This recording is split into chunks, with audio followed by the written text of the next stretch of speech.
Just before calling the meeting to order, we have a few housekeeping items to cover. In the event of an emergency, there are two exits from council chambers, one through the doors at the back of this room, which leads to the main hallway, with exits at front and back of the building, and one to my right through the door behind the municipal clerk's desk. Our muster point is out front in the plaza. This room is also equipped with two panic buttons. Washrooms are out the back door at the end of the hallway to your left, and this meeting will be live streamed and recorded for public viewing. Anyone making a presentation or approaching the council dais or administration table will appear on camera. And lastly, we ask that you please turn your cell phones on silent. And with that, I'll look to municipal clerk to let us know we're live. Excellent.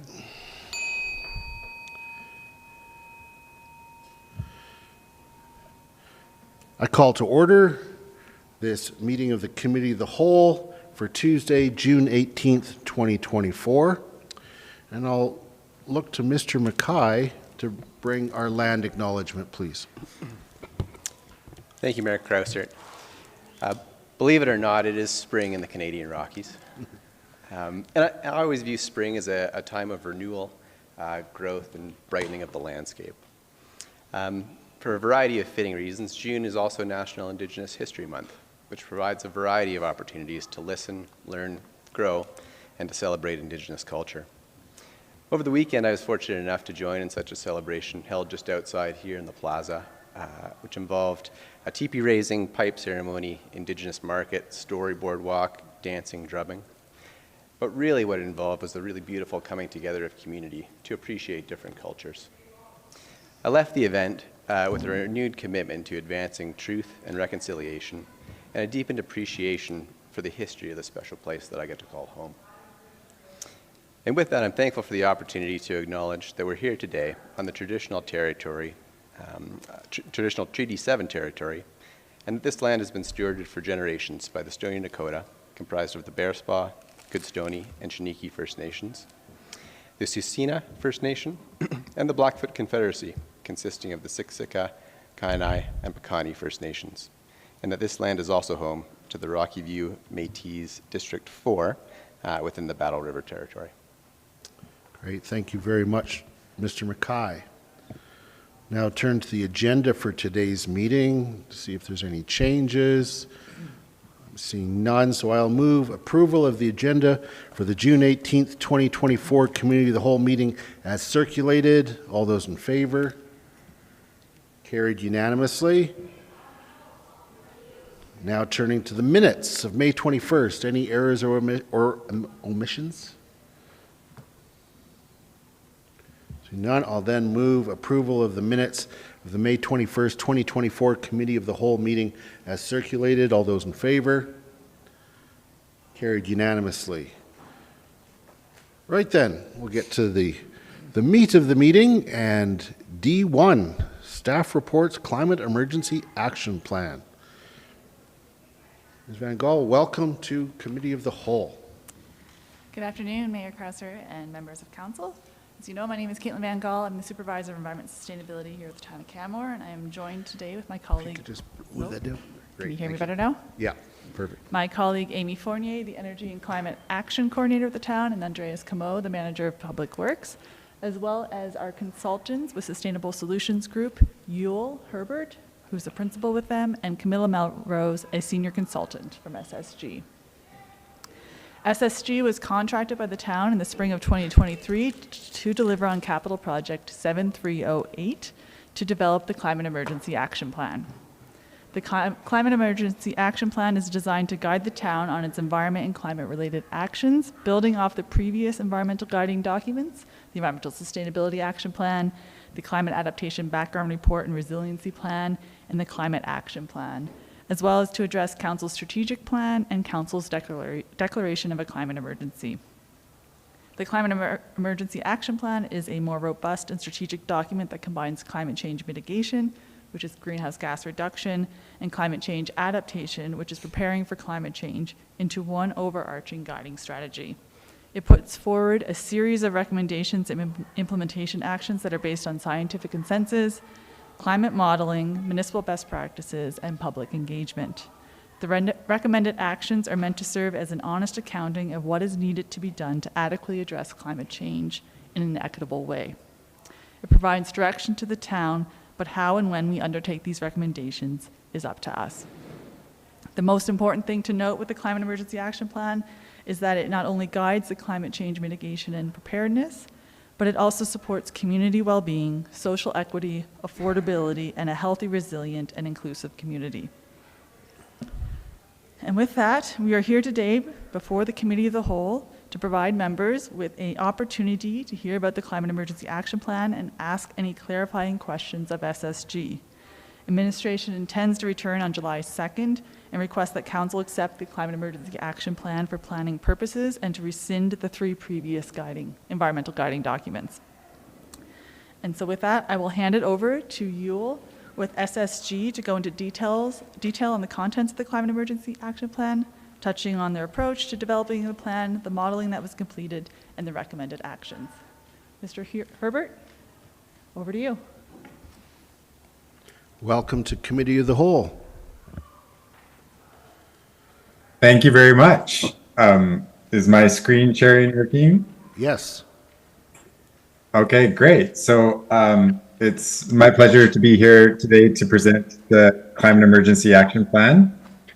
The town of Canmore has a long history of leadership on environmental issues, starting way back in 1999 with when it joined the Federation of Canadian Municipalities Partners for Climate Protection. Since then, the town has adopted the Energy Management Plan in 2005, the Environmental Sustainability Action Plan in 2010, the Climate Action Plan in 2018, and then this really represents the next generation of that work. And I think it really represents the state of the best practice of climate action planning in Canada today. So I'd like to acknowledge both Caitlin and Amy, who provided a lot of diligence in this process and also very critical feedback to ensure that you have the best possible product, as well as many other staff from the town and also community members who participated in all the engagement activities. So the Climate Emergency Action Plan includes new targets. It includes strategies to manage vulnerabilities to climate hazards, and it includes comprehensive actions to address those targets and prepare and build equitable resilience for a changing climate. It's really an ambitious response to the Council's bold strategic goals on environment and the declaration of climate emergency. And it wasn't really constrained. It wasn't constrained at all by today's political realities, but really is meant to be an honest approach about what a best possible response by the town might look like. It's one of very few climate action plans in Canada that simultaneously addresses both GHG mitigation and climate adaptation. Many of the actions which reduce emissions also can provide adaptation benefits, so they can be synergistic. Which can provide, which means you can do two things with one move. The process involved multiple steps, a data collection step, a pre-engagement step where we asked people how they wanted to be engaged, an engagement plan, research briefings, scenario modeling, health, financial, and economic analysis, and a draft plan. And at each step of the way, there was engagement, which informed the technical analysis, and technical analysis, which informed engagement, a dance, essentially. There were many different activities that people participated in, both staff and community members and specific groups within the community. This is a list of those activities. And that overall approach was guided by a number of principles, including consideration of equity, transparency, learning from the best. And I think the plan really reflects a lot of the feedback and insights that we encountered and the town encountered in the course of that process. So here's the vision. It's pragmatic and direct. The town of Canmore is working to reduce greenhouse gas emissions and prepare for the changing threats from climate change. It is taking action to ensure the people of Canmore are safe and prepared For future climate events, the natural environment is protected and the economy of Canmore thrives into the future. So I'm going to go through the two different elements, splitting out greenhouse gas emissions mitigation and adaptation for clarity. This is the profile of the current emissions in 2022, 461,000 tons or 461 kilotons, the majority of which comes from transportation, followed by 78,000 tons from residential buildings and 63,000 tons from commercial buildings, with smaller amounts from the remaining sectors. If we draw that out into the future, we model what it's called a business as usual scenario, which increases the population from 16,000 to 27,000 by 2050, increasing emissions by about 8%. We then model all the planned policies and actions, which reduce emissions by about 26%. We call that the business as planned scenario. And the big move there is really electrification of visitor vehicles. You can see that's the green bar. The gray is all the remaining emissions that we're trying to reduce. So if I look at the types of actions that we evaluated, I think setting the context for those actions, there is very clear consensus that there is no time to waste. And one of the reasons that there is no time to waste is that infrastructure built now locks in patterns of energy use and emissions for decades to come. Not only infrastructure, but also the equipment that we select. So here's an example of a car, a gas car, which is purchased today, locks in emissions for the next 10 to 18 years. A landfill locks in emissions for 40 to 50 years, and a building locks in emissions 70 to 80 years. And it's very expensive to reverse that decision, replacing a car before the end of its life or retrofitting a building to reduce emissions. So those decision points that are made from now forward are really important and are really reflected in the analysis that we've undertaken. So here's the pathway that we've modeled. We have the business as usual scenario, the business as planned scenario, and then the low carbon scenario. The low carbon scenario consists of all the actions that were identified in the engagement process and the technical analysis. And they can be categorized into 4 big moves: resilient, efficient buildings, clean, resilient energy, rethinking transportation and mobility, and efficient water, waste, and wastewater management. And to show you what that looks like, here are the wedges. So we've bundled a bunch of actions into colors, and those colors, the width of those colors represents the emissions reduction potential for each of those big moves. You can see the gray area on the top is the business as planned, the electrification of personal vehicles as a result of the federal government zero emissions vehicle mandate by 2035, and then all the subsequent big moves. And then you can see that we have modeled them with a lot more detail. So this is the individual contribution of each of those actions bundled by big move. The biggest one is yellow, which is renewable energy, which is basically making the electricity system zero emissions. So what does the economic impact of all of that? The capital cost of the low carbon scenario over the business as planned is about 840 million between 2024 or 2025 and 2050. But that generates a whole pile of savings. It generates energy cost savings of over $500 million, avoided carbon taxes of over $500 million. It generates renewable energy revenues of nearly 1.9 billion, resulting in net savings of $2.1 billion. So that comes out to more or less around $134,000 per person right now in savings. Of course, that $134,000 doesn't go to all of the residents of Canmore. It goes to businesses, it goes to municipality, it goes to visitors. But just to give you a sense of the magnitude of savings that result from this effort. We've also modeled all the financial impacts of each action. This is called an abatement cost curve. And if the bar is negative, it saves money. If it's positive, it increases money. And the width of the bar is how much emissions reductions that it generates. And you can see most of the bars are negative, meaning they save money. The bars that are positive require some sort of an incentive or can be bundled with actions that save money to make them cost effective.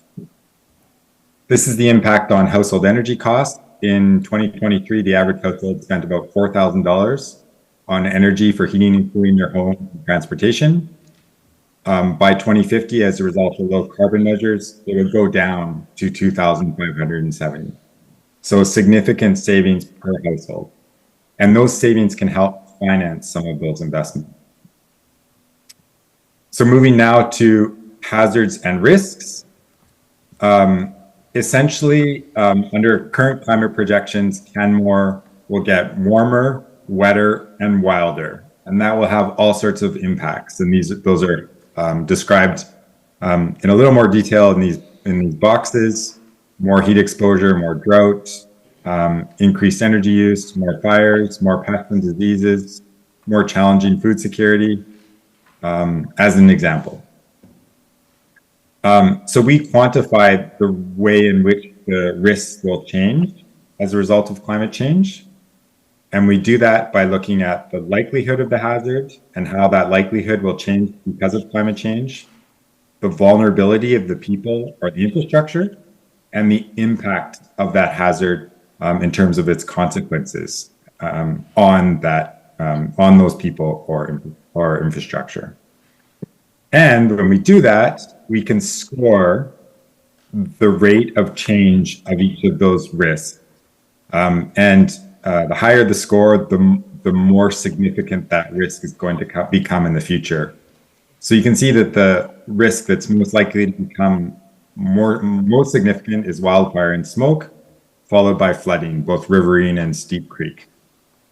Wildfire and smoke has all sorts of impacts, like damage to homes and businesses, disruption to transportation networks and the electricity system, stresses and injury to people from both fire and smoke, increased strain on emergency services, and healthy outdoor conditions and impacts on tourism.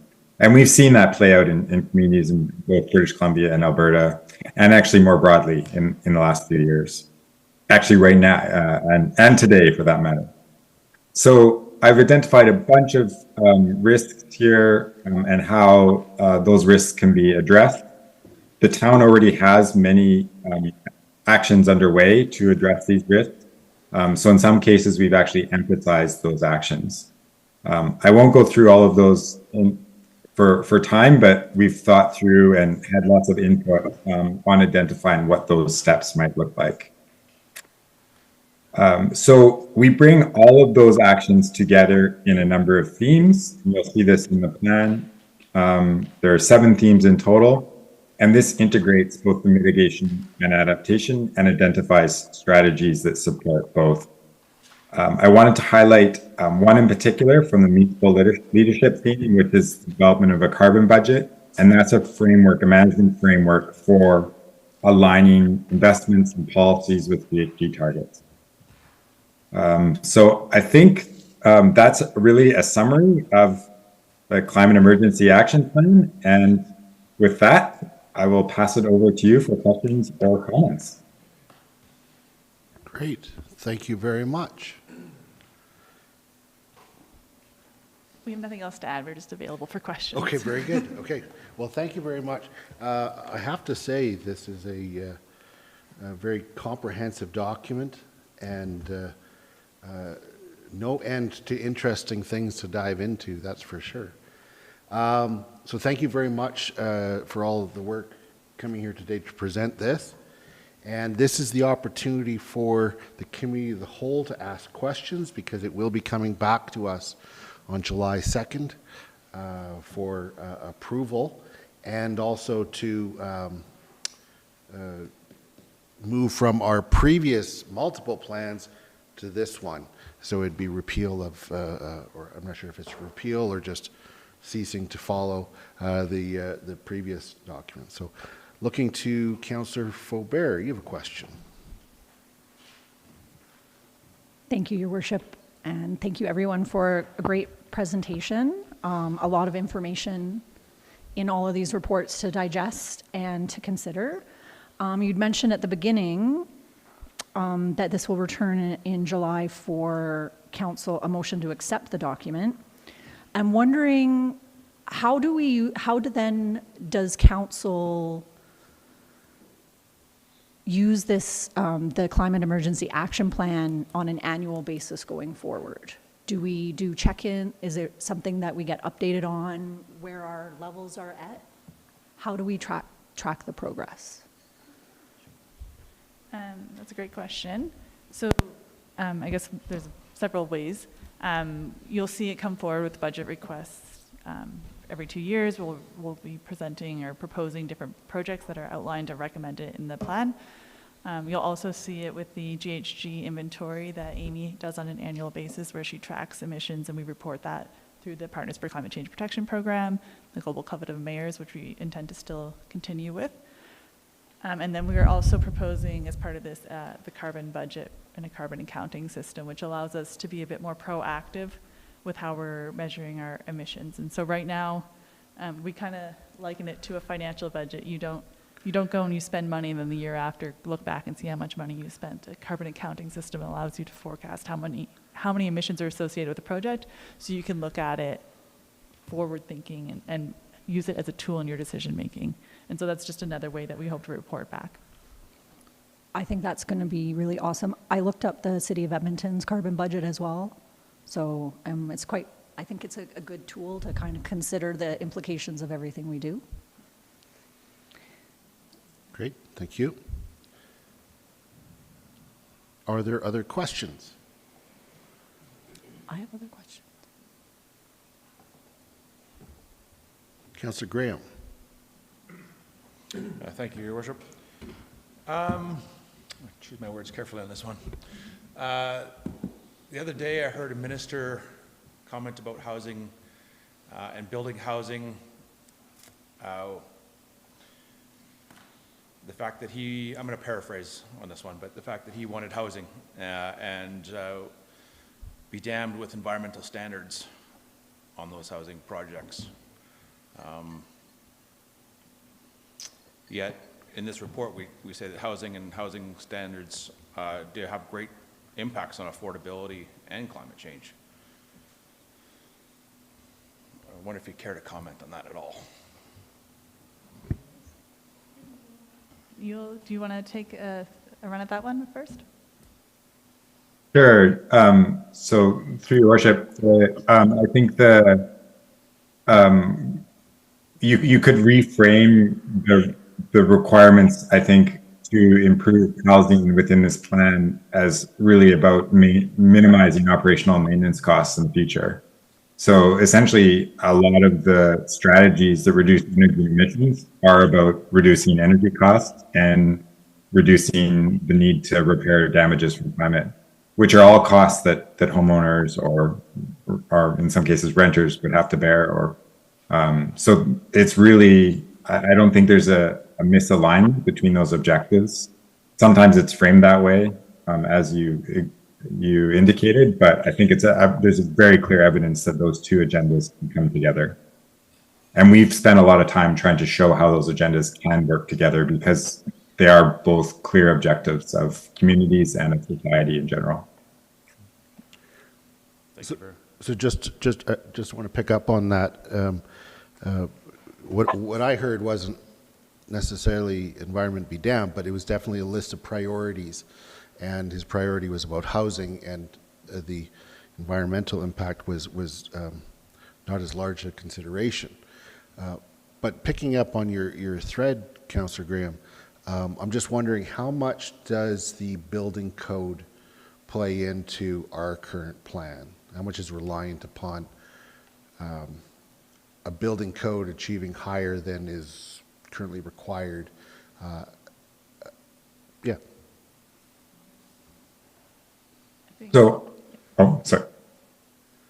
I So you were talking directing you. Should I go for it? Okay. Yeah. So certainly increasing the energy performance of buildings is really critical as soon as possible to avoid the need to retrofit, which is much more expensive. But the building code is not the only way to do that. Many municipalities are using planning authorities as the way to do that because the energy performance of the building is about orientation, shape, configuration, size. So a lot of those are variables that have nothing to do with the building code. So that's what a lot of municipalities are focused on, is those variables, because building code is provincial authority. Great, thank you. Councillor Graham, did you have anything further? Thank you very much for your comments. I appreciate that. Councillor Faubert.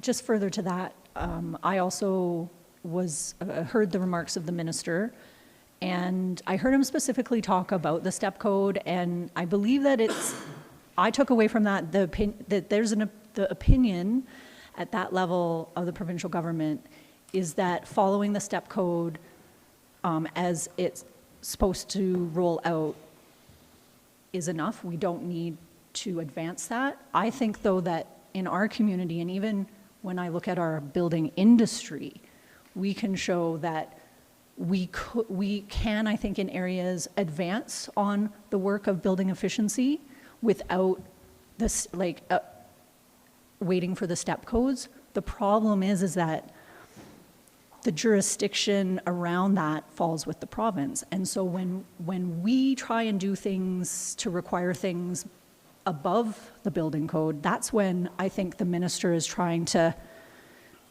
flag an area of, we can't require things that we can't require. And we know that. And when I read this report, it comes loud and clear, because what I see is incentivization, subsidization, work with, lobby, advocate. And so for me in this plan, what I see is we are respecting that. I'm not at my question yet. The one area where I had a question was around the requirement for electric vehicle charging in all new residential. Is that something that isn't the building code, or is that something we can do with our land use bylaw? The information that we have so far is that we can do it. We can? Yeah. Okay, yeah. Great, thank you. And Oh, go ahead. I have more. Yep, go ahead. A couple more questions. Yep. In the financial analysis, it talks about 843 million in capital investments from 2024 to 2050. I also see within the implementation plan a number of FTEs listed under each action, and when I add those up, there's more than 20. But I don't see a breakdown of the operational annual cost of the implementing these actions, just the capital cost. Is there any information on that? No, we don't have that information right now. And those FTE allotments were across the organization. They don't all sit in an environmental or the environment team. Like, it might be something that supports engineering with building resiliency and et cetera. But we don't have those answers for operational costs right now. It struck me as there's a number of different ways that it could be approached, but that each implementation action in and of itself was singular, and that how that rolls out. So then every 2 years when we have our budget come forward, what we likely would see is some of what that rollout would look like in terms of operational impact on an annual basis. Okay, awesome. And I imagine that some of that too would be paid for by growth, as far as new tax revenues coming in as we grow. Or am I offside there? Ms. Smithers, am I on the right one here? There we go. Yeah.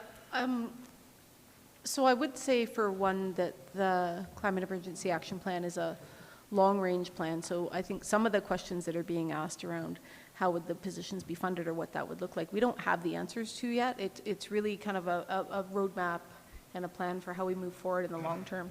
The other piece that I just wanted to add is, in the development of the plan and the appendix that's with the report, that's not the right word, annex that's in the report, thank you.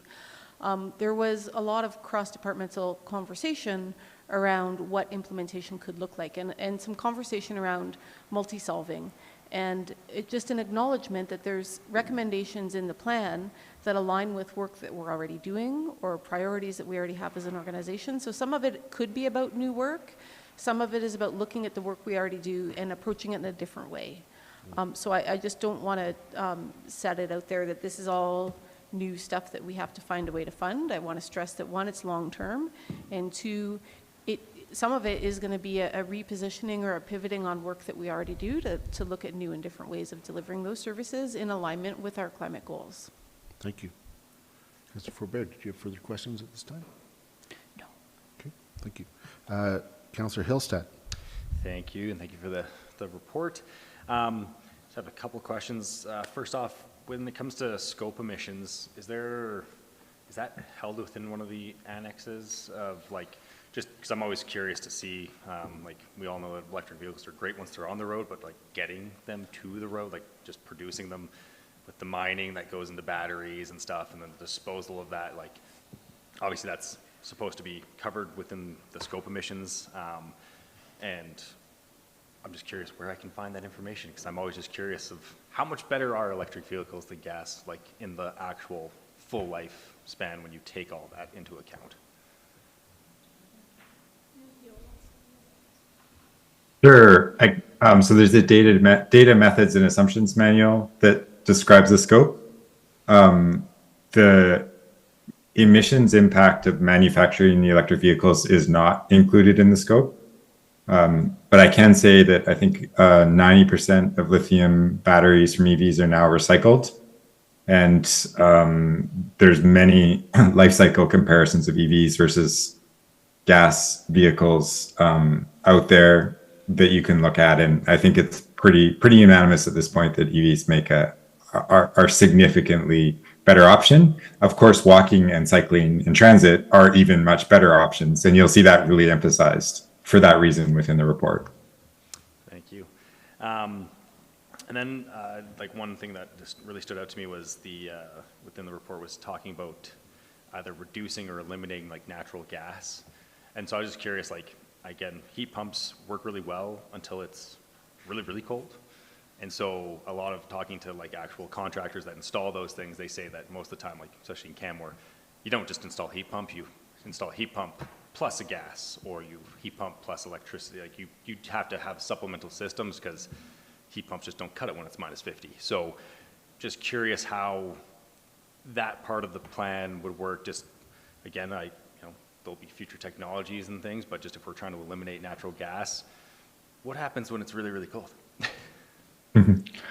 So we have spent a fair amount of time on that question, and it's really interesting that the country that has the highest penetration of heat pumps is Norway.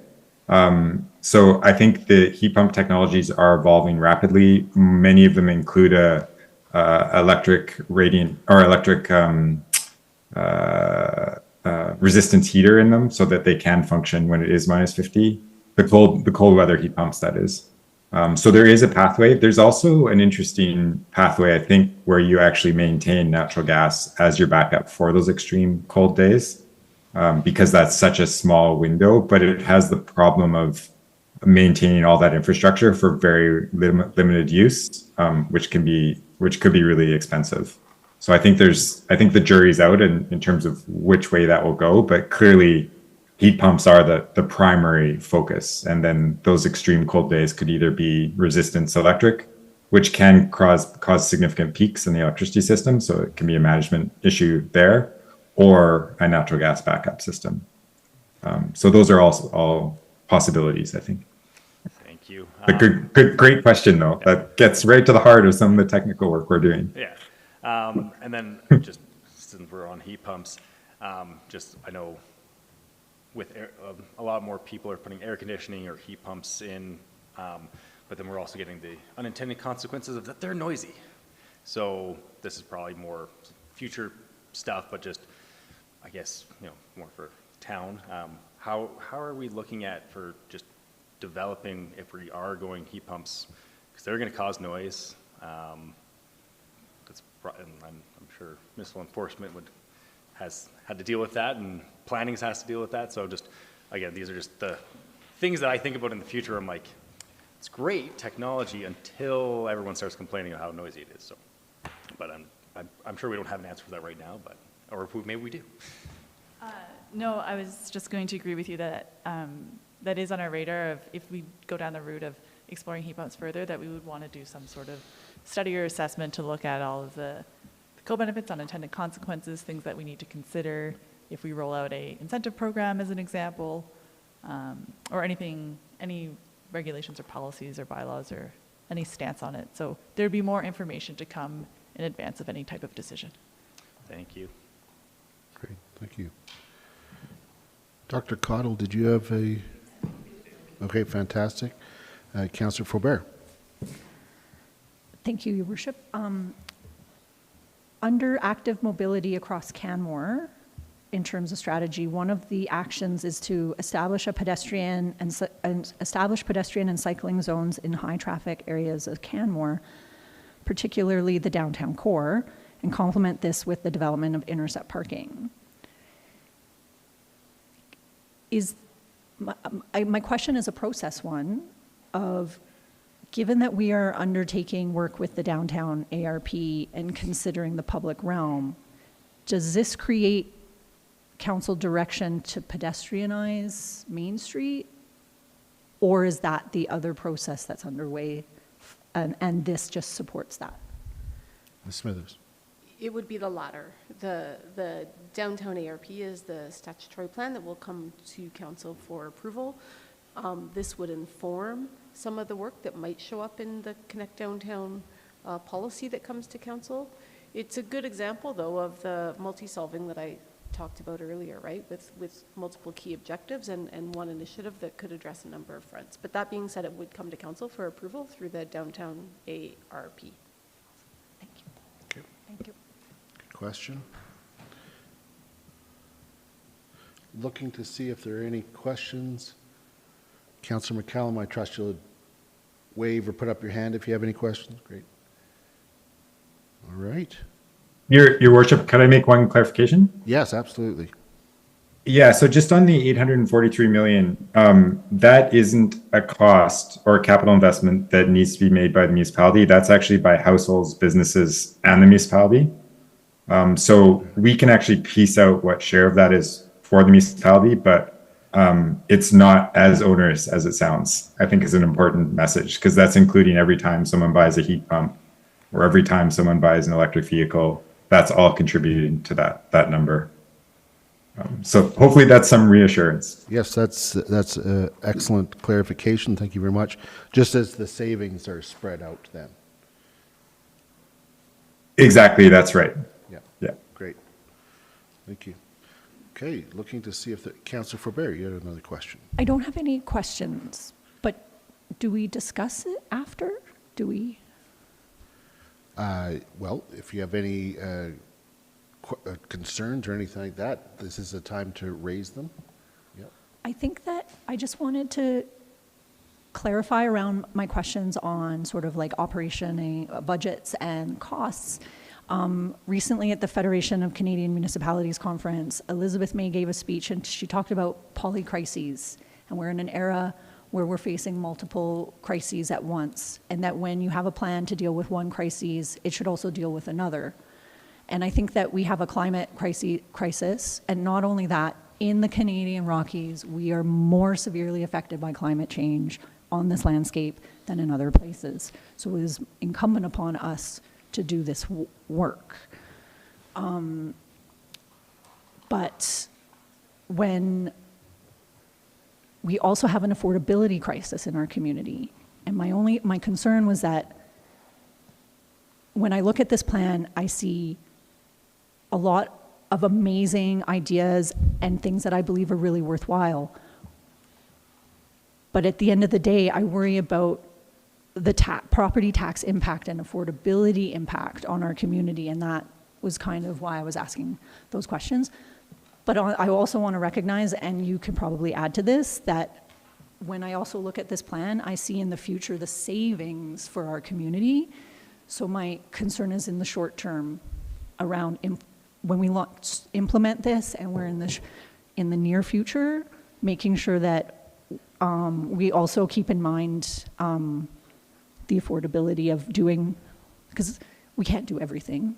You can have a little bit of what you want, some of what you want, not all of what you want, I believe, is what we like to say. So, and then I'm reassured as well, because we have robust budgeting processes, and I'm really interested in the carbon budget being rolled out, that through what we do as our annual work, we will be able to assess that.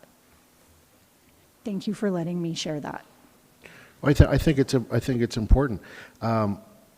What I take comfort in is what Mr. Is it Herbert or Herbert clarified, and that this isn't all on one entity. It's not on the town. This is actions being taken by a large number of stakeholders over a period of time. What we have to do is raise it up as something that's important, and we have to lead by example, and do that what we can control, and some other things then will follow suit, I think. And there's also some answers that we don't know yet, as has been pointed out, and we'll have a better idea as we go. So, and we do see this on a variety of fronts. I mean, we do see the Biosphere in Boda working on a building for sustainability type workshop or symposium to encourage, the overall cost of housing ownership as opposed to just the purchase. And so while it may cost more to get into something, it's offset by a greater savings over the life of that particular unit because of savings on utilities or otherwise. And so in fact, you get a net decrease in the cost of living through, even though something may cost more at one point, it will cost less at another point. So if we're taking more of that holistic approach, I think is interesting. What you raise is absolutely correct. We can't just be myopic and have tunnel vision and just focus on one, because it has an impact on others. And so we have to make sure that we are taking a balanced approach, not only to climate mitigation and adaptation, but also to affordability and livability, and doing so in ways that encourage the growth of our community in a way that moves all of those forward, as opposed to just one. Yeah, I think it's a good point to raise. Yeah. No, and I appreciate that you raised that comment, Councillor Faubert, and I just want to highlight that that was a really central part of the development of this plan when we wrote the RFP through the development until we got to this point, and all of our conversations with the community and staff, is that this isn't just a climate plan, and although that may have been where it initiated of an update of our environmental plans, but it's really intended, as I stated at the beginning, to be a community well-being plan to address affordability and equity, and that we don't want any of this work, although maybe it will all have a climate benefit, to not just be a climate benefit. We wanted to take that multi-solving approach that Ms. Smithers talked about, and so we were very cognizant of that and made a concerted effort to make sure that it addressed multiple priorities of council and of the community. Even some of the actions around energy poverty is exactly in that space. Yeah. And that's something I learned about at FCM, and so I was really excited to see it in there. Thank you. Excellent. Good comments. Councillor Ma. Thank you, Worship, and thank you for the presentation. I think one of the things I really appreciated in your presentation was saying how emissions get locked in. So for example, if a home gets built, we're locking in emissions for 7 to 8 decades.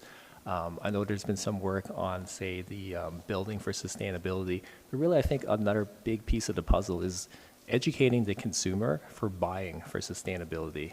If you're one of those folks that are in the fortunate, privileged position to be able to purchase a new home, really contemplate like how you can like buy something that's I think a lot of what's being offered right now is not that sustainable. And if we can start to move the market and that sort of consumer awareness and desire for a better product, I think that will actually move the needle faster than the builders creating that product. I feel the market need has to drive sooner, because every step of the way, I see people pushing back against building codes, et cetera. So consumers, vote with your dollars, buy products that are going to be more sustainable, and that will help us. Thank you. And maybe we can bridge that gap through incentives and advocacy and those sorts of things, right? Right, looking, excellent point, Councillor Ma. Looking to Committee of the Whole to see if there are any other questions or comments. And seeing none, thank you very much for this vast body of work and bringing together multiple threads into one that improves on where we're going forward, and look forward to this coming back on July 2nd. So thank you, and thank you to our guests on joining us virtually. Thank you for your work and for your time today. Thanks very much. I am just taking a look here as far as time goes. Let's take a short break right now, and we'll take 10 minutes, and then we'll come back and dive right into the Permanent Resident Tax Program Implementation Plan. Okay, thank you.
We are back.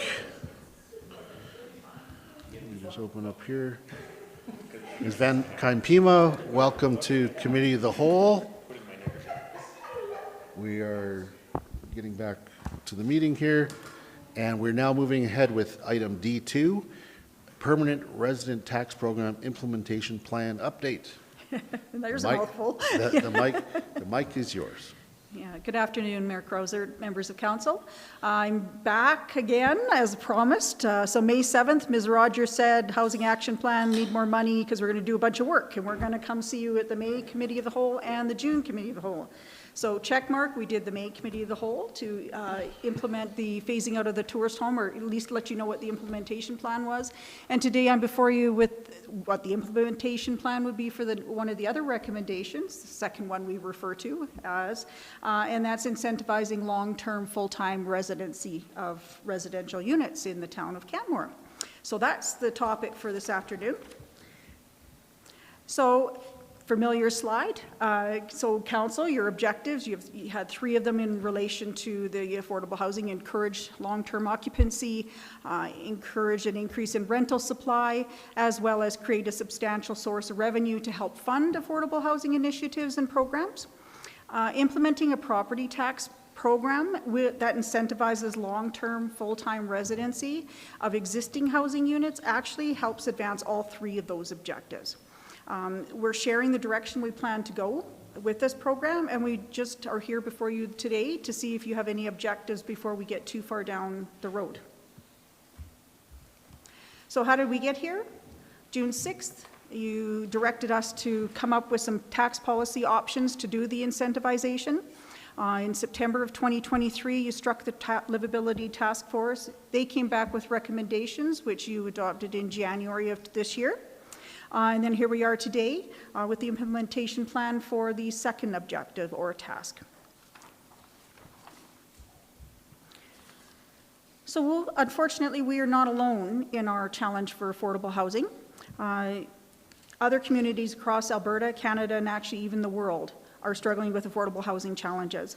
The federal government of Canada charges an underused housing tax, so they've already implemented something to help motivate people to occupy the houses that they buy. BC charges a provincial speculation and vacancy tax as well. And in addition, some provinces have enabling legislation that permits municipal or local governments to charge a vacancy tax. 2 examples of that are Vancouver and Toronto. Both of which have a reduction in the vacant residential units they're finding as a result of bringing in this vacancy tax. And just recently, Ottawa has brought in another tax as well, a similar tax, and that began in 2023, so we don't really have a lot of data back from them yet. So you think, oh, it should be simple, we'll just do the vacancy tax. However, in Alberta, we're limited. Our Municipal Government Act does not have any enabling legislation that allows us to charge a vacancy tax. So we had to find options that worked within the Municipal Government Act as it stands right now. 2 things that we have to be careful of. That one, there's no provision for vacancy tax, but there's also, it specifies that we can't discriminate between taxpayers unless it's expressly permitted in the Municipal Government Act. So that was a big factor in trying to figure out which way to go, because risk is always something that we take into consideration when we're making recommendations for different options. So what are the options we looked at? We found 2 of them under the Municipal Government Act that could be used to charge higher taxes to those properties not occupied long-term full-time. The first is a rebate program, and that would be under Section 347 of the Municipal Government Act, and I'll get into details in a minute.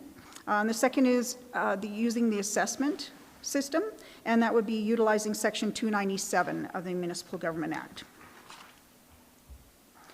So first, rebate option. So we kind of tried to understand what that would look like, what it would involve, what were some of the pros, what were some of the cons. So Section 347 of the MGA permits a council to refund, cancel, or reduce taxes if you find it equitable to do so.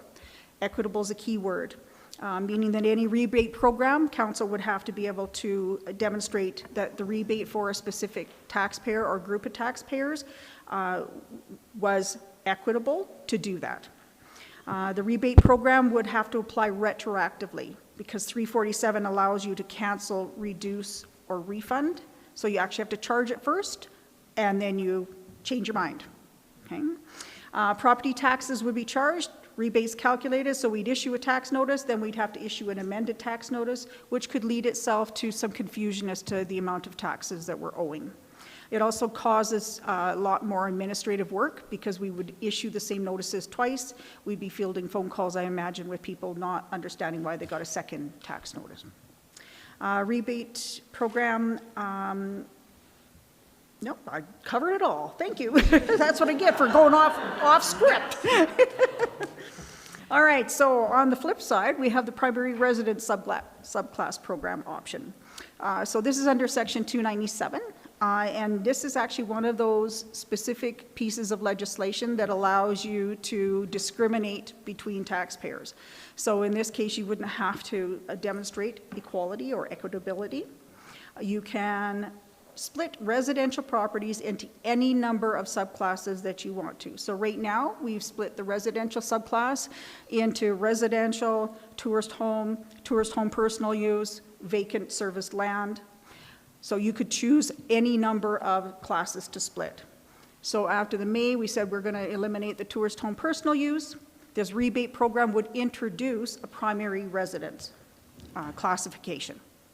Then each year, when council goes to set the mill rate, that's when you would decide on the differential.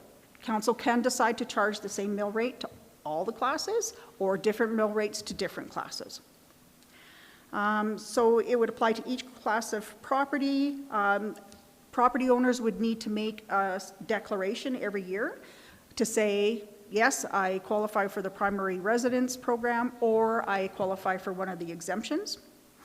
It would also require us to do some work on confirming after the fact. We would do some audit work, so enforcement would be involved in this process.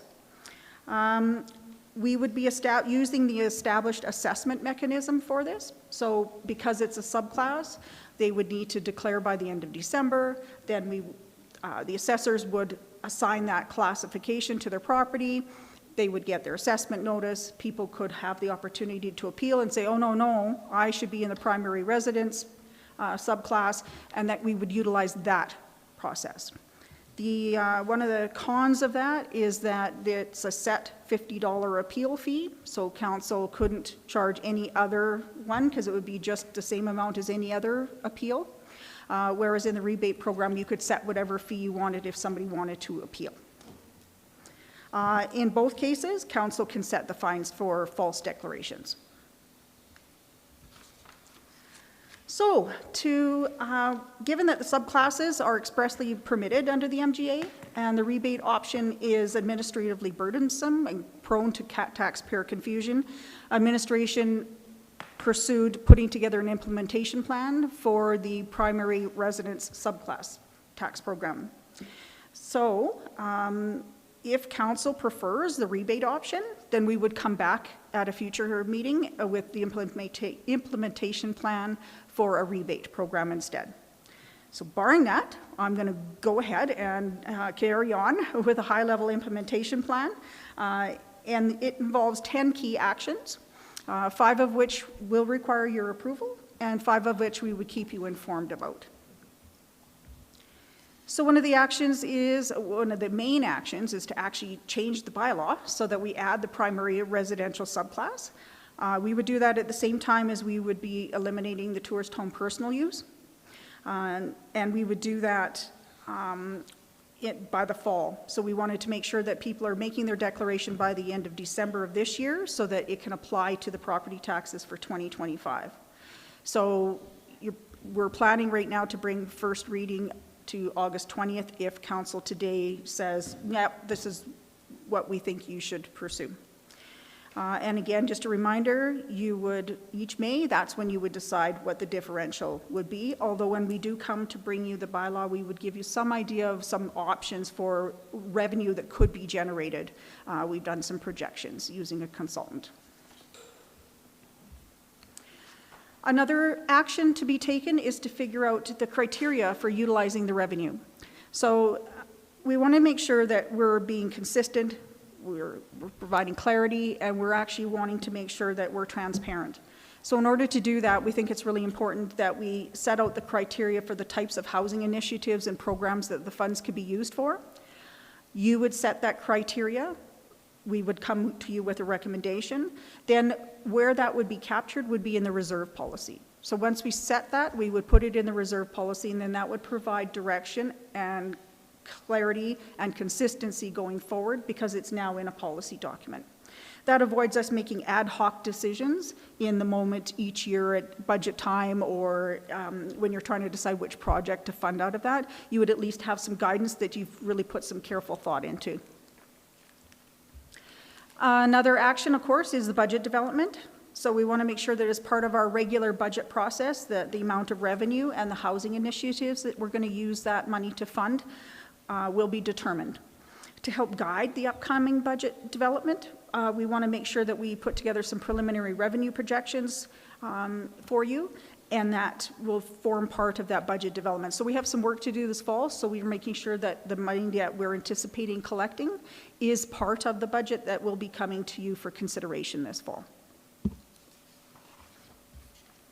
Another important part is KPIs, or key performance indicators.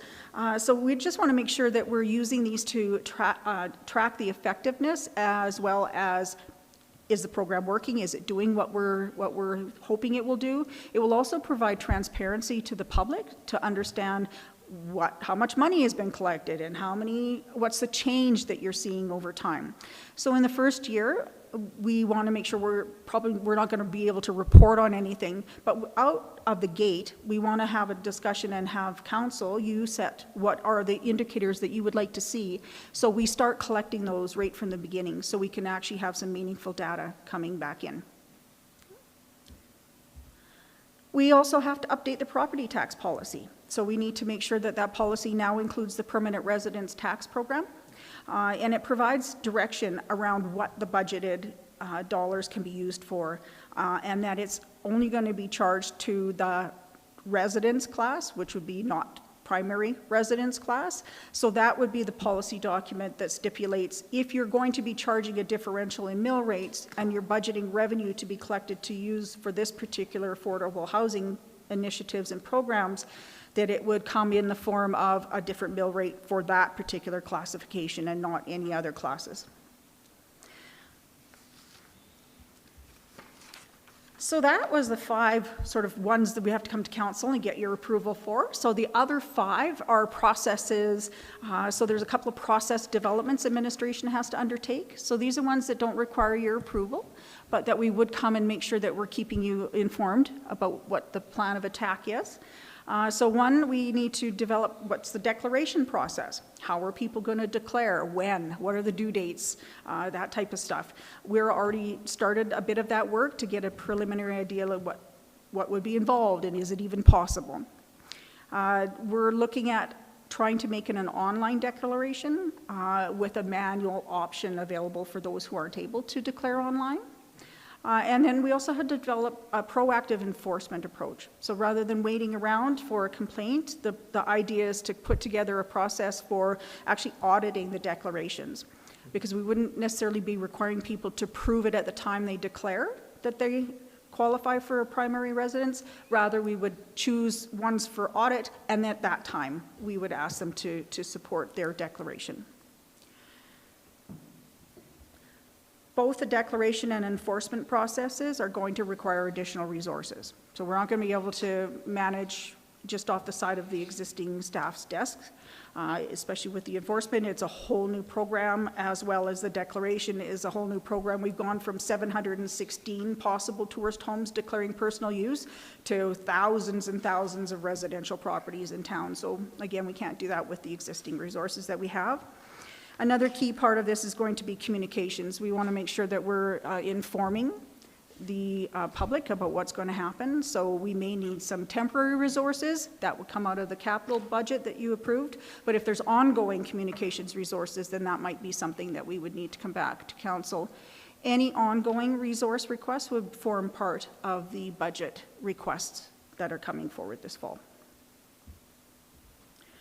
So there's plans, mechanisms, and programs. So we would need to come up with a communications plan to make sure that the public is aware of the changes.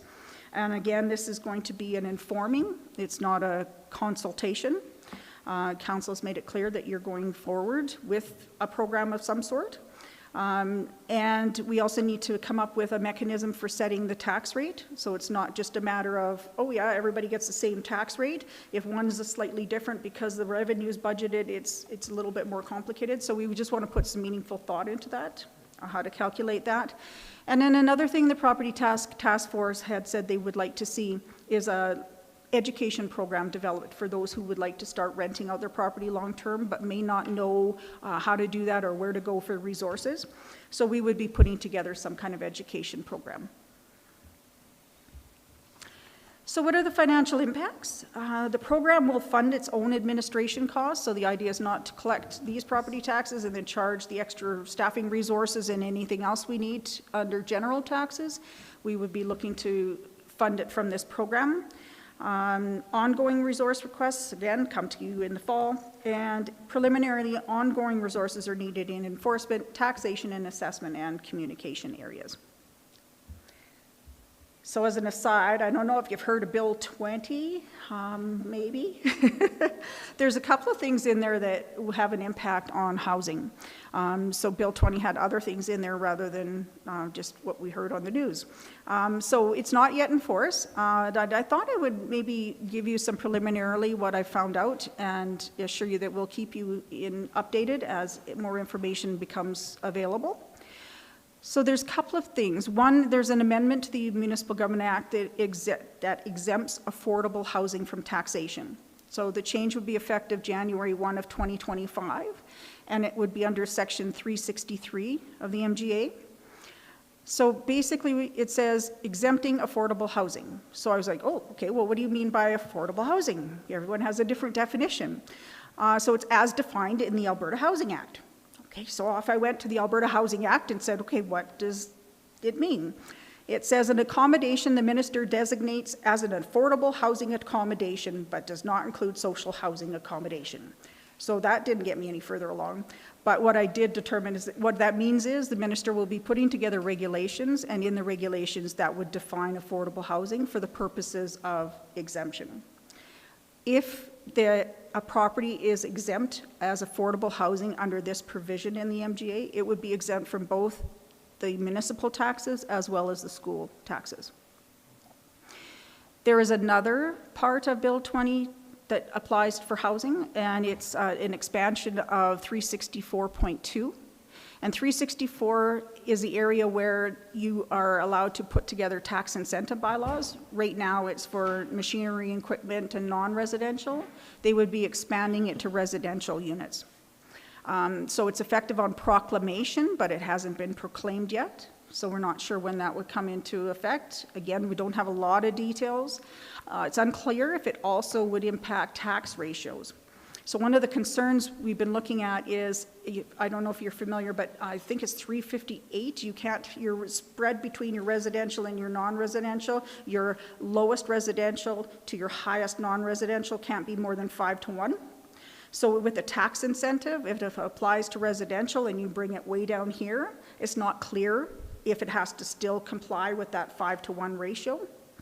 It's unclear if there's limits on the types of new residential development that it applies to, and it appears likely that it wouldn't apply to school requisitions. So it would just be council being able to do a tax incentive bylaw just for municipal taxes. And that's all I got. So if you have any questions, I would be happy to answer them. Thank you, Ms. Van Kampima, for your presentation and for pulling these steps together. You asked a couple of questions in there. Are there any other additional objectives? Yeah. So I'm just wanting to make sure the committee as a whole speaks to that if they have any. Also, if there's concerns about going with the primary residential subclass program as opposed to rebate, Yeah. I don't. I think that it's very clear. But if anybody has something they'd like to discuss in that regard. Yeah, and any other comments, because obviously this is going to help shape what comes back to us. Yes. right? So I'm going to, Councillor Faubert and I were having a discussion in the break, and one of the things that we both agreed on, and I don't mean to speak for you, but you can add to it, Councillor Faubert, is ease of use. Yeah. We're going to have to make sure that it's easy to use. And I know that one thing that was thrown out there at one point was maybe even combining with like registration as your primary resident parking permit program, that sort of thing, maybe some combining of stuff like that. Can you speak to ease of use, or is that something that's going to be high on the objective list? I can jump in Charges. on that one. Some of those discussions occurred before Ms. Van Kuyn-Pima joined us. So ease of use is our number one priority, recognizing we'll be touching every residential taxpayer. We are working with our information technology team on that, on creating an online declaration process that is easy to use, and then as a backup manual process for those who wish not to use an online process. We have not, and probably in this first phase, are likely not to be able to combine it with the paid parking registration process. The systems are very different, and as you know from the various discussions we've had with paid parking, changes take quite some time. So we are certainly cognizant of another process, but focused on making that an easy process. It sounds like a very quick process, too. Yes. I hereby declare that at this thing, and I recognize that Yeah. if this is a false declaration, there's a Yes.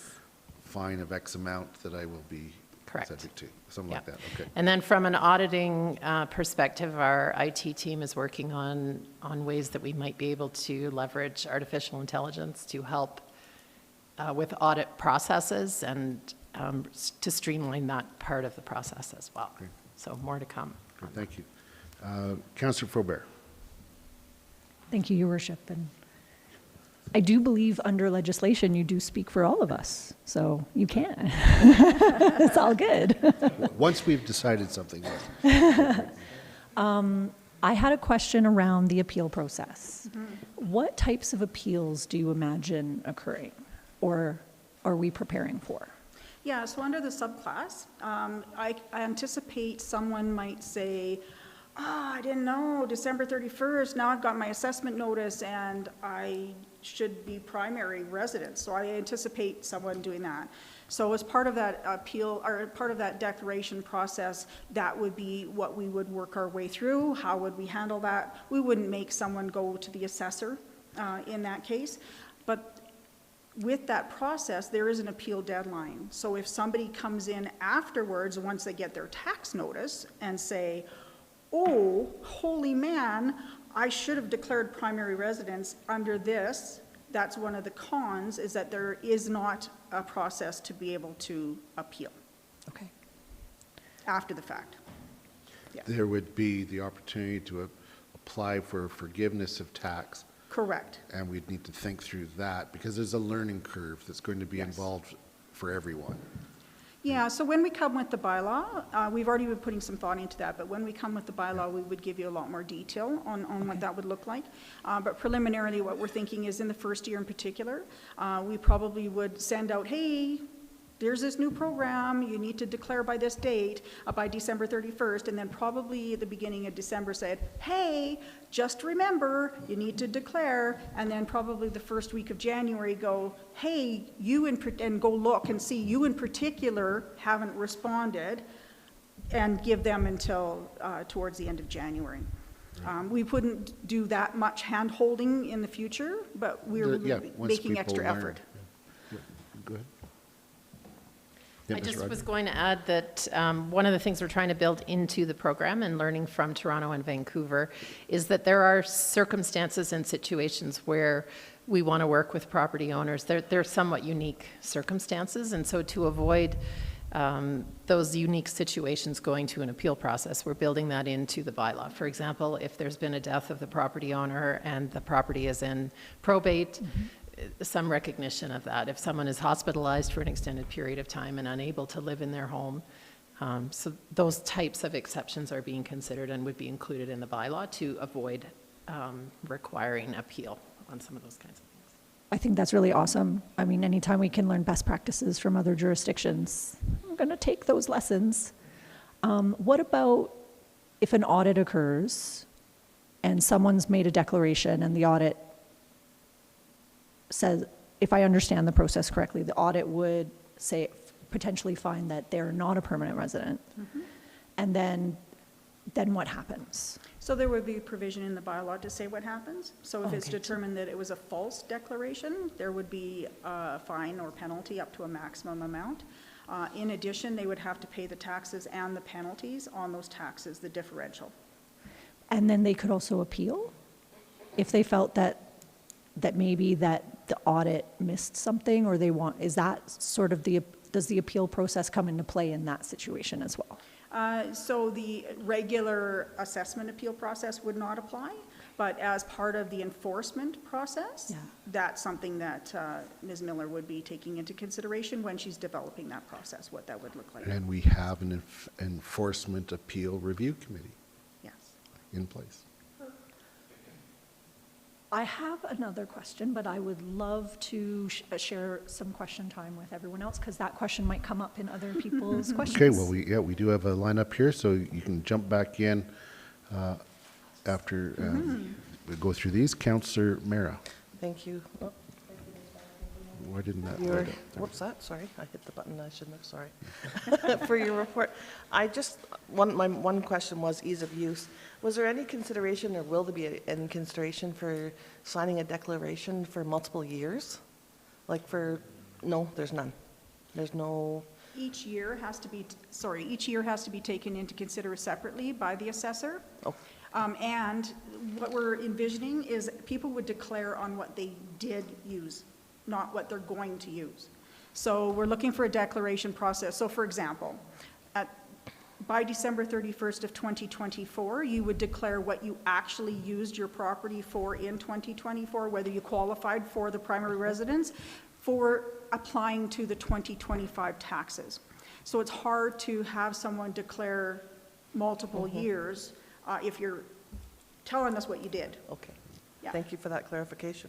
Also, you highlighted that there's thought for a program for education. That's for multiple people who have multiple properties? Like, if I'm a Anybody. landowner, it's for anyone, and you would help them through the process saying, we rent to someone who's a primary resident, but it's my property, so that will be in the program? Yeah, and I don't think it necessarily we would help you do that, but we would make sure we get the information together, so it would be one-stop information gathering, but Ms. Rogers? Yeah, so it was again a learning from Vancouver, and what they found is that there were a number of their non-permanent residents who said, oh, I would potentially consider renting out my property, but I don't know anything about that. I don't know how to be a landlord. I don't know how to find a tenant. And so in their second or third year of operation, they came up with an education program for homeowners to be able to help educate them on how to be a landlord. And they saw an increase in the number of rental properties following that education process. So our priority is to get the program in place, and then sort of a phase two for us is to develop this education program as well. We have also a number of, I don't know how many. We have some property owners who have ADUs who don't rent them out, accessory dwelling units, who may consider that type of scenario if they had a bit more understanding of what it would be like to be a landlord and how they could actually manage that. Right on. All right, thank you.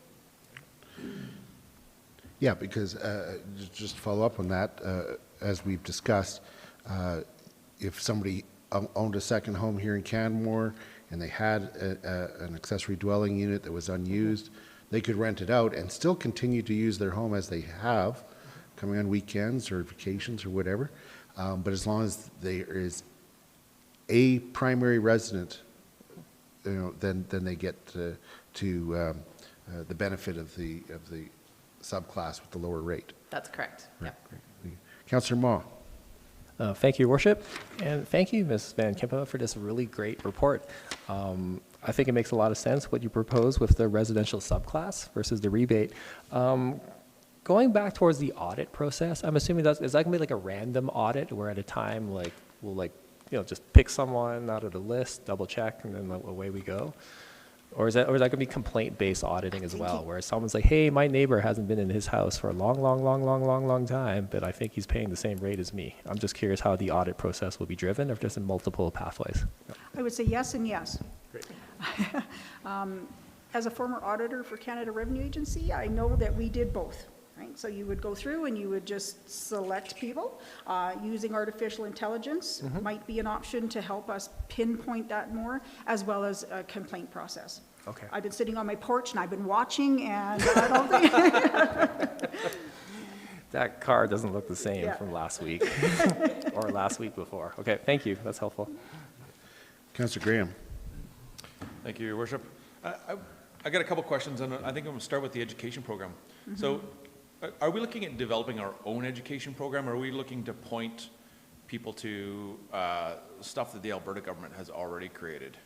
So I haven't done a lot of work on this yet. I have gone in and looked to see what Vancouver has done.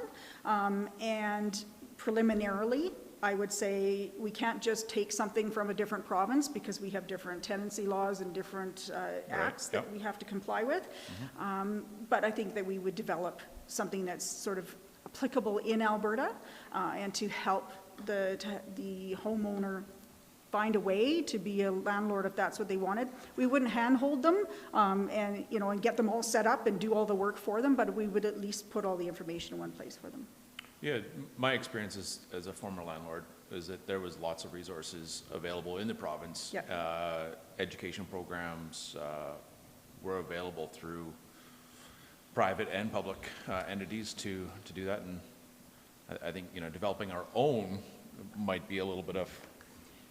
We believe in riffing off others where possible.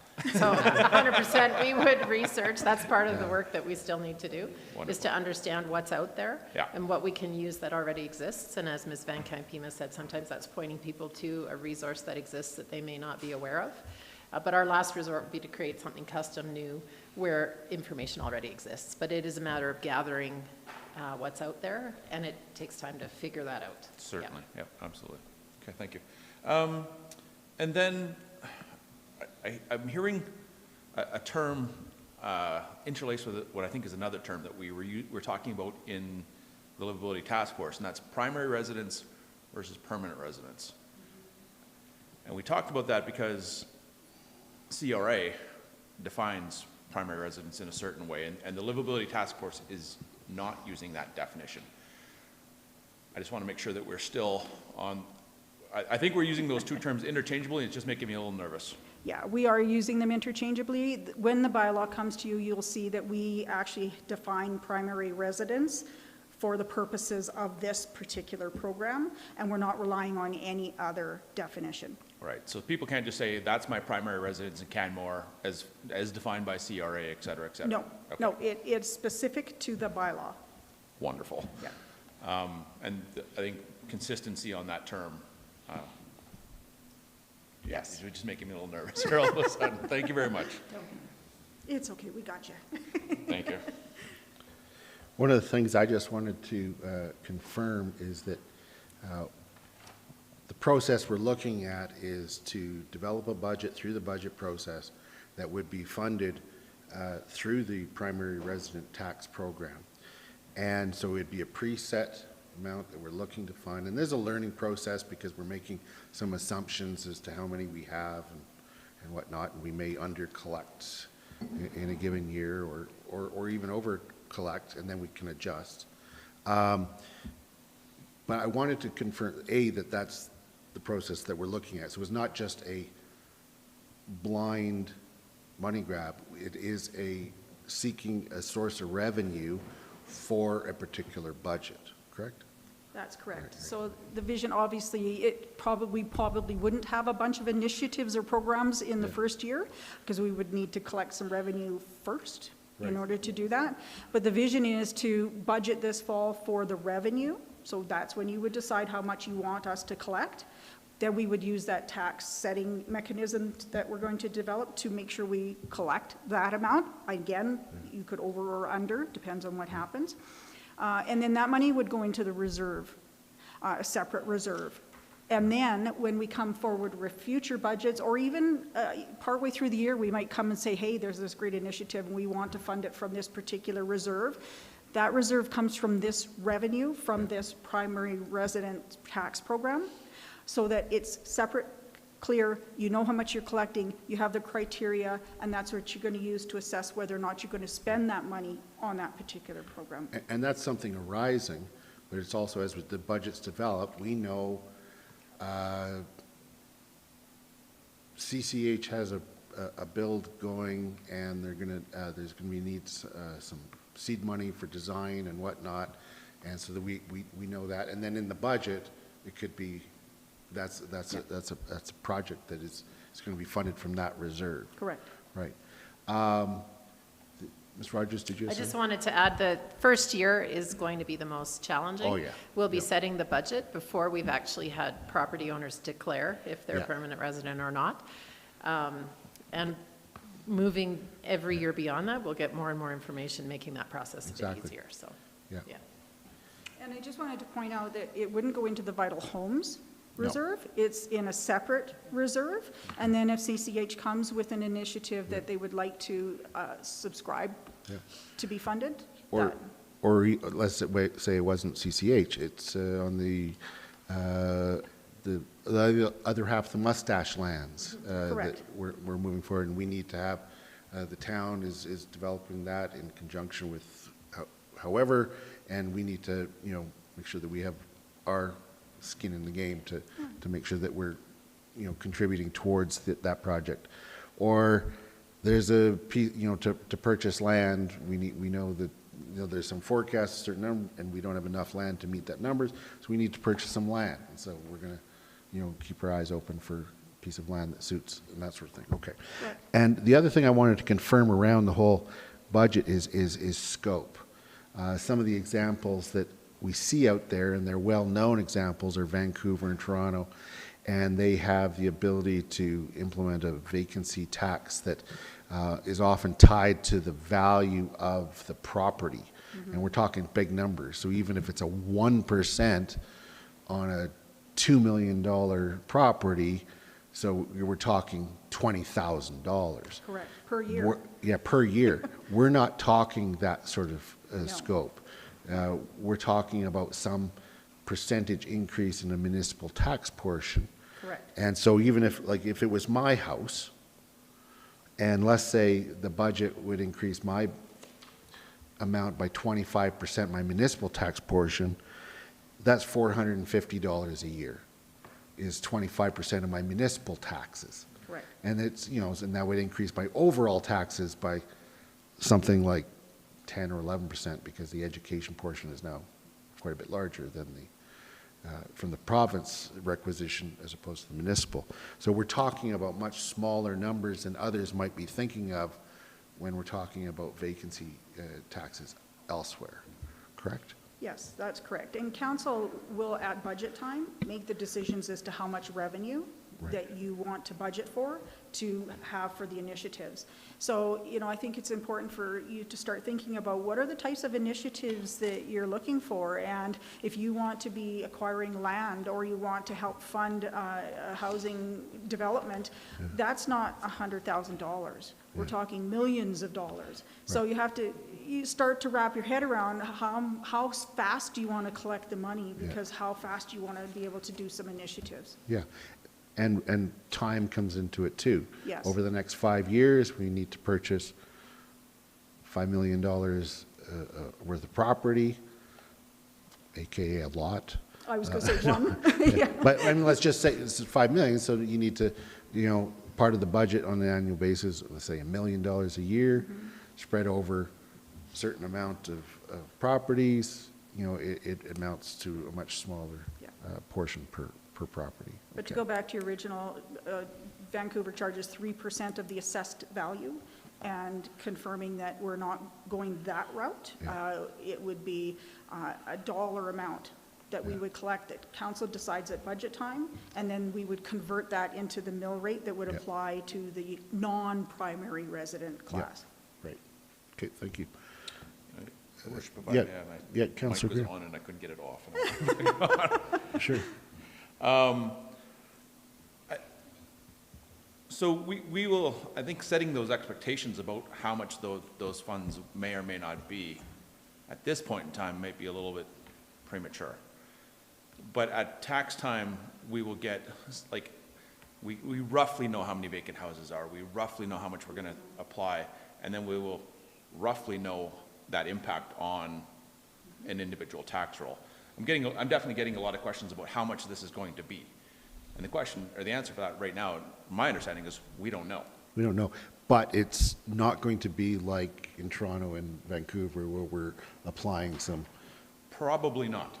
No, I would say definitely Yeah. not, because that's not going to fly, right? I mean, we're not talking about, we've never been talking in terms of, from the Livability Task Force, about quadrupling or multiplying somebody's Right. taxes by 10 times, and that's what would happen in those other scenarios. Right.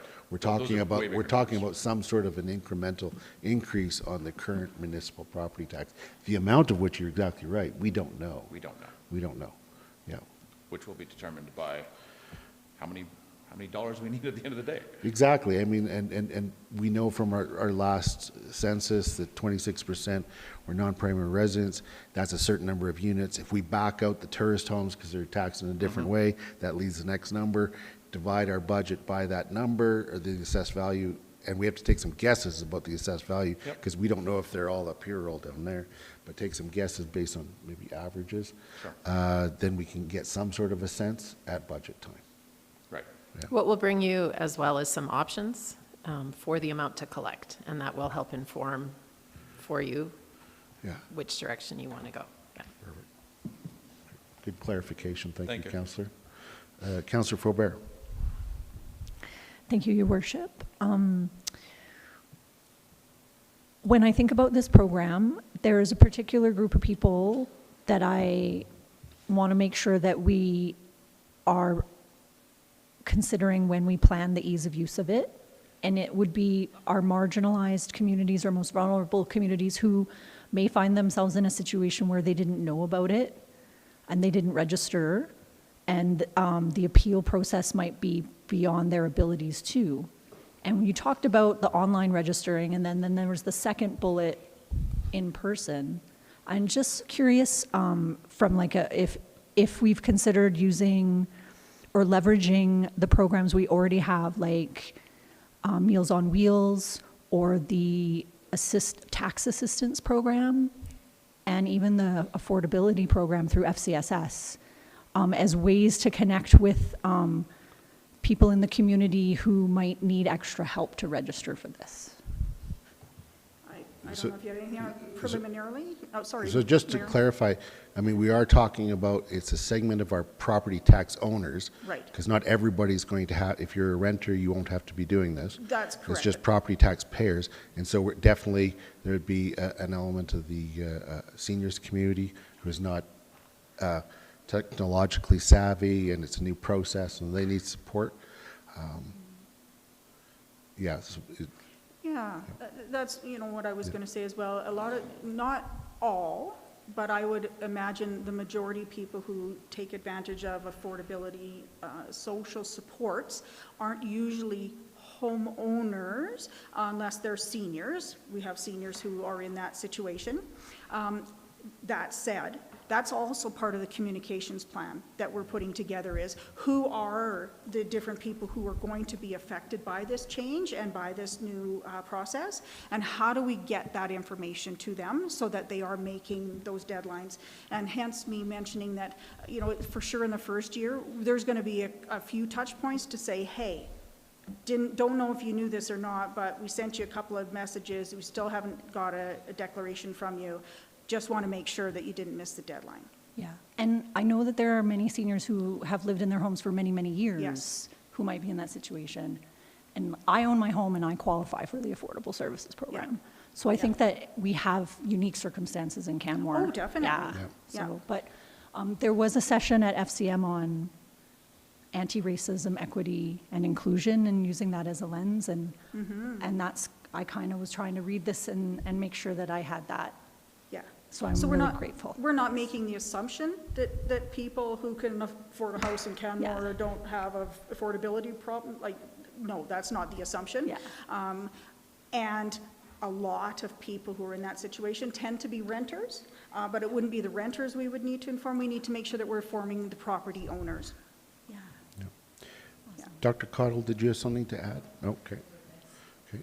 Thank Councillor you. Faubert, any other questions? No, thank Okay. you. That was, I just Great. wanted to make sure that I had asked that question. Great. Thank you It's a so great much. question, and it's a priority for us, again, from an ease of use perspective, and understanding we're not trying to penalize those that are living in their homes permanently. We're also not trying to penalize those that aren't, but we're creating a program where we can understand who is a permanent resident, and for those that aren't, we have a program to help with our affordability crisis. But great suggestion to work with FCSS on some of their touch points. Part of our communications plan is this, as Ms. Van Kuypema said, repeated kind of multiple communication in a number of different ways. Some people respond to mail that they get. Some people respond to email if we have their email address. Some respond to an ad.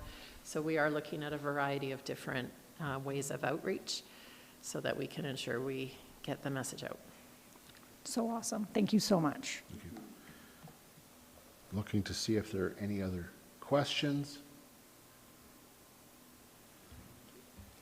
And ultimately, in long term, this comes down to a choice of use for your property. If you choose to use it for a primary residence for yourself or someone else, you get the benefits of that. And if you choose not to, then it's certain as to what there'll be an extra cost. Correct. Right. At least, you know, for the time being, this is a program that we'll see its impact based on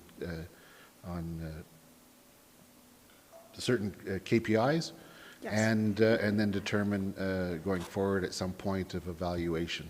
That's correct. The effectiveness of it. Yeah. Right. Great. Thank you. I don't see any other questions. Okay. So Thank you very much. thank you. We'll now move to item D3, budget update. Ms. Gibbons, welcome to Committee of the Whole.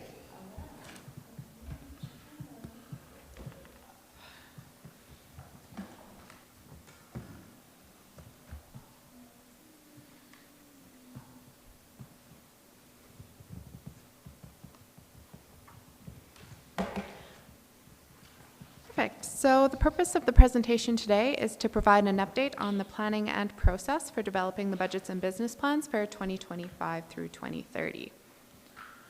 Preliminary planning and initial meetings have already begun for the budget process for this year. A large portion of the work on administration side and planning and preparing the budget that will come forward to Finance Committee, that work actually happens over the summer. So we wanted to share this update ahead of that work happening. Prior to 2023, past practice had been for Council to give direction on an indicative tax rate, and then in the fall, the budget presented to Finance Committee was prepared within that envelope. You may recall starting in 2023, we moved away from that approach, instead preparing what we referred to as a status quo budget based on maintaining our existing programs and services and then bringing additional options for consideration. And those were increases or decreases based on Council's strategic priorities or administration's recommendations. As this approach had worked well, the intent is to continue with this approach moving forward. Moving on to what the plan is for the budgets and business plans for 2025 through 30, the intent is to complete another 2-year budget approval for both 2025 and 2026, with the accompanying 4 and 6 years of operating and capital plans. Again, the budgets will be based on maintaining the current service levels and programming. The content will be based on existing policies that have been approved by Council and include any direction that's associated with them, such as the use of the franchise fees and the paid parking revenue allocation model. That's still a mouthful. The one deviation from the status quo within the budget brought to the Finance Committee will be the inclusion of the work of the Livability Task Force. So this is where my presentation now overlaps a little bit with the one you just heard. So again, should that receive approval from Council in the interim, the idea is that that would be included in the proposed budgets, the money to be spent on any livability programs and projects, as determined by council, the costs of actually running that program itself, and then those funded through the incremental tax revenue from the various, the differentiation between the subclasses to fund it. So again, the intent is to include that in the budget that's brought forward. So that's the one key deviation I wanted to highlight from what we're otherwise considering status quo. Again, as mentioned previously, in addition to the draft budget, administration will also bring prioritized options for additions and reductions based on council strategic priorities or recommended administrative items. In addition, we will continue with the identification and reporting to council of areas of potential provincial downloading. So it's a bit of a preview, and as contained with the accompanying briefing report for this one, there are several indicators and trends that we are already tracking. I'll just touch briefly on a couple of them. Currently in our 2025 plan that was previously prepared, we had an estimate of COLA, our cost of living adjustment, at 2%. However, the year-over-year data, we're currently trending closer to 3.8%, so a little bit higher than we thought. Additionally, we've been looking at Calgary releases construction inflation indices for non-residential building construction, and those are tracking a little lower than they had been, so between 0.7 and 2.4% for the next 5 years, but we are still expecting some significant project increases to capture for future projects from when we had last prepared those estimates, either in the initial 2023 budget process or if they were looked at the amendments in 2024. So still kind of catching up on some of those construction price increases. That was it for the update I was going to provide today. Finance Committee meetings are scheduled to start on October 11th this year, and we have approval tentatively slated for December 10th based on the number of meetings we currently have outlined.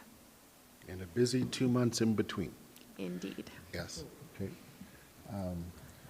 Great. Thank you very much. Of course, this year is a new budget cycle for approving a new 2-year budget for 25-26. Looking to the committee of the whole, see if you have any questions, comments, thoughts.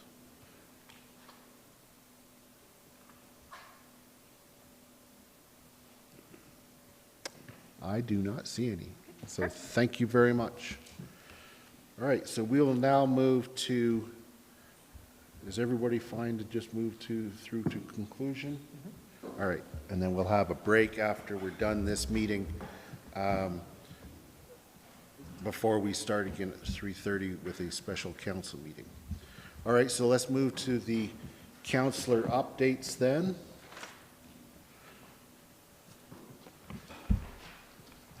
I actually had a few questions in here, but I'll just ask a couple. First of all, I just had to say, agenda review typically, Councillor Hillstead always provides a nice little point of interest or something like that. And normally we get a little chuckle from that and we delete it, and isn't that nice? But this was a very good, horse, a single horse actually is 24 horsepower. That's amazing. Okay, so thank you for that. I thought it was still in there. Yeah. I just wanted to point out we didn't miss it. We appreciated it. Okay, so Councillor Faubert, I had a couple of questions on interesting things that came up through your report. With regards to the museum, a new facility, I was just wondering, is this a hypothetical exploration or are there some options being considered? I think that options are definitely being considered. And we've done some strategic work together to really discuss, what vision we have for the future, what objectives and priorities we want to see in terms of where the museum is in the future, because its current location has a limited time frame. Right. And I don't know if many people know that the museum actually, I think, was created out of the 1983 centennial celebration of 100 years of Canmore.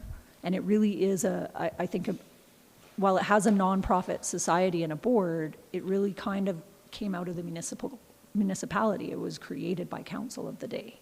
And we, as a council, actually financially support the museum significantly.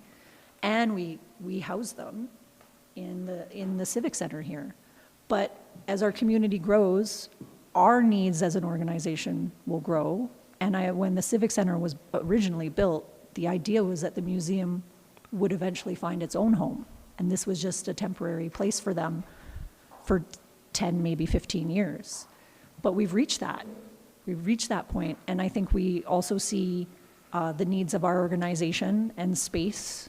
And, you know, I found it really fascinating too, the conversations coming out of the Mountain Arts Foundation for a cultural arts district or something similar to that language is a dedicated use and space in the downtown through the Connect Downtown process. And that really connects to sort of the work that the museum's doing.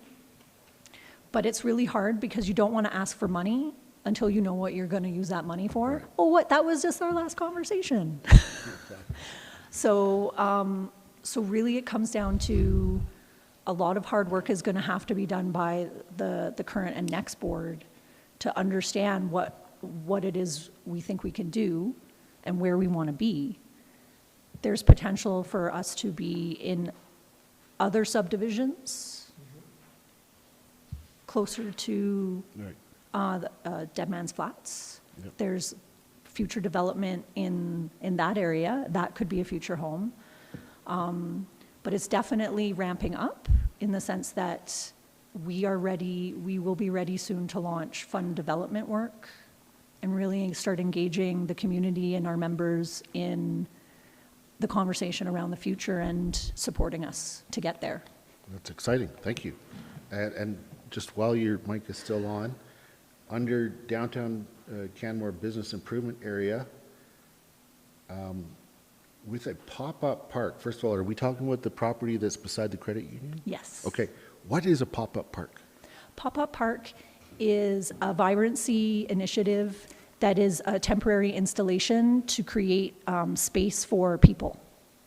And you can have these in really urban settings. When we were in Calgary last week for FCM, there's a pop-up park on the top of a parkade in the downtown. And I went and visited that. There was a yoga class happening up there, and people were playing basketball, there were games, and just places to spend time.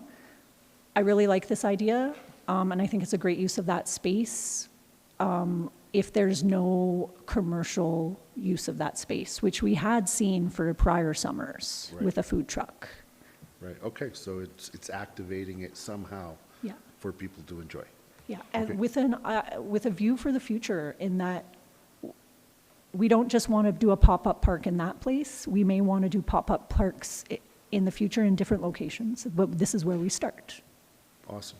Great. Well, thank you for those answers. Now I'll pass it over to you. You have a question. No, I had a funny question for Councillor Hillstad, but you already asked. Okay. I was going to ask Councillor Hillstad how much horsepower he has. Oh. No, it depends on the bid. You know, I need to get me on a machine. I'll find out. maybe he will have at least a horsepower. Maybe. Yeah. At least one. Okay. Okay, then, thank you for that. Other questions on the councillor updates?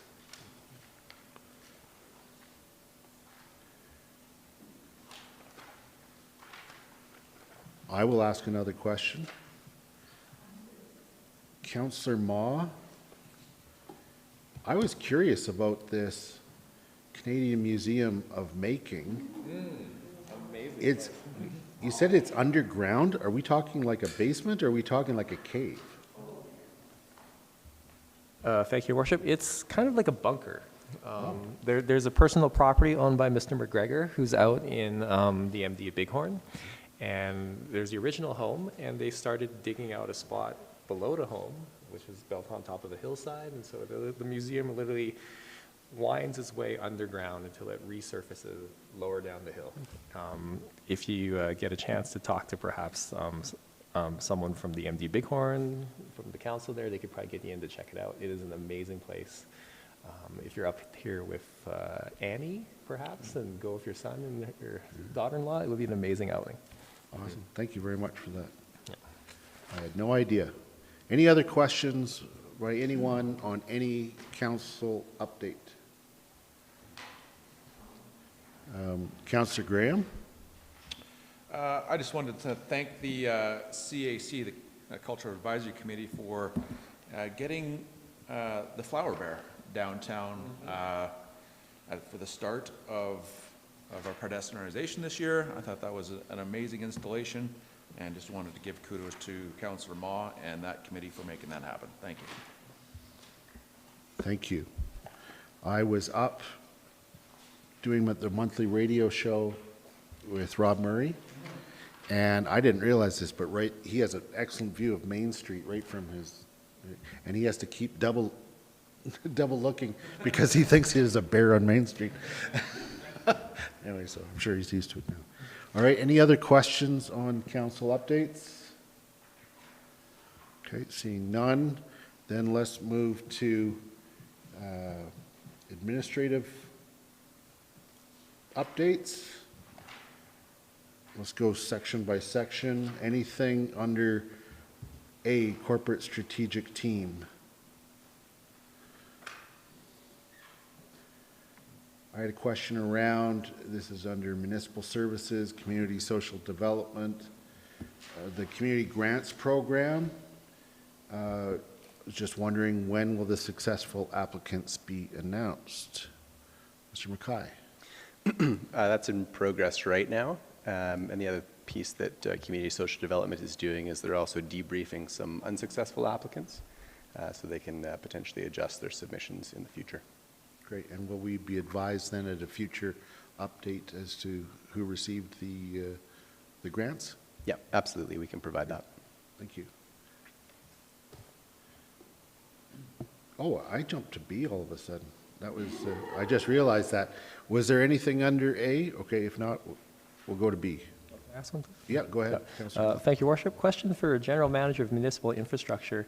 TransAlta, upcoming capital projects in Canmore. Any visibility towards what those projects might be or timelines? So without getting too into details, it's really TransAlta. It has some capital work planned just outside of town, actually, for 2025. Mm-hmm. So they met with the CAO and I, which we really appreciated, having the heads up on that work, and we're connecting them with relevant town departments to just understand if there will be any impact on town services and plan for that and communicate it. So a little too early to get into detail of work, but yeah, it was good to have that discussion with them. Great, thank you very much. You're welcome. Thank you. Any questions on section B, municipal services?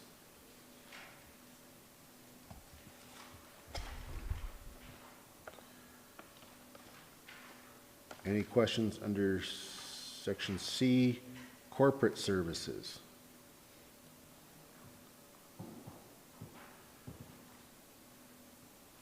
And in particular here, I do note that under this section is the 2024 financial update.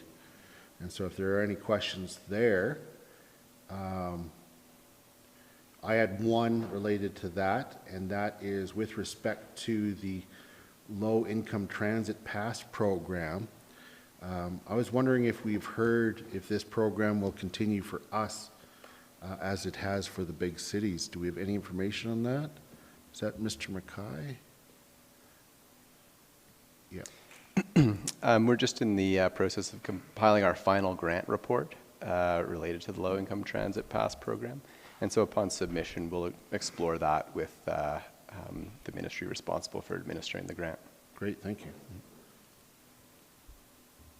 Any other questions under C, corporate services?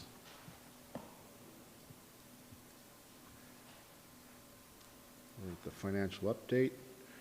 Okay, and then moving to section D, municipal infrastructure. Councillor Hillstead?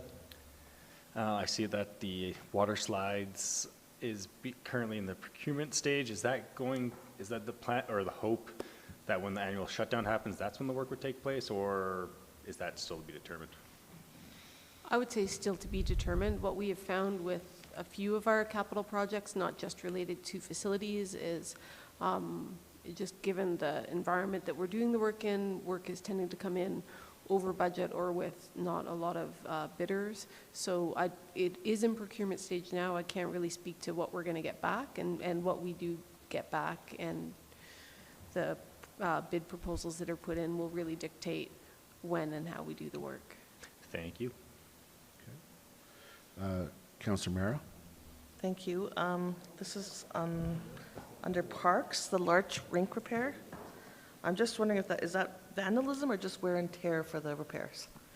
The concrete pad has been deteriorating where the boards are bolted into it, so it's unsafe because the boards aren't as stable as they need to be. So the work is really just to deal with that. So life cycle. Okay. Just nothing, life cycle not warranted, there's nothing under warranty there? Or No. No. Okay, thank you. I had a question under engineering services. With the Cougar Creek debris retention structure construction, I see that it says that the blasting ended in May. I thought I recently saw about a closure of the area due to blasting, and I was wondering, does that have to do with that project or something else? That is not clear to me right now, but I will follow up and get back to council on it. Great, thank you. Okay. Any other questions on any aspect of the administration update?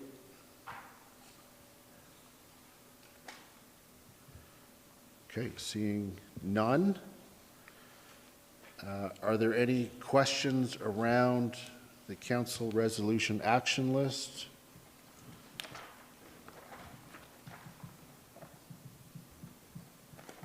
Seeing none, and of course the correspondence there is for people's information. And as such then, I will move that we adjourn. All those in favor? Carried unanimously. Thank you very much. So we will reconvene for a